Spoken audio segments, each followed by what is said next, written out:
Welcome to Sweet Life Beat Life. We hope this video helps. You open Calendar and you go straight to the Calendars list. This is where colors live. Once you see the list, tap or click the calendar you want to change and choose Info or Edit. You're doing this now so every event tied to that calendar updates visually.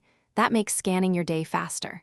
Make sure the calendar isn't a read-only subscription because you can't change colors for those. Now proceed to pick the color option that best separates this calendar from others. Once you've opened the color picker, choose a preset for speed or tap custom to fine-tune hue and saturation. This lets you make similar calendars visually distinct.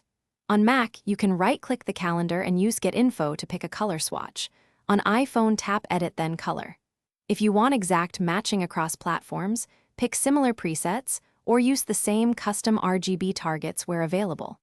After selecting a color, the app applies it immediately. Finish by tapping Done or closing the info pane so you can inspect the calendar in day, week, or month view.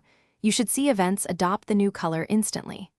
Once done, make sure iCloud Sync is enabled if you expect the change on other devices. Syncing propagates your selection.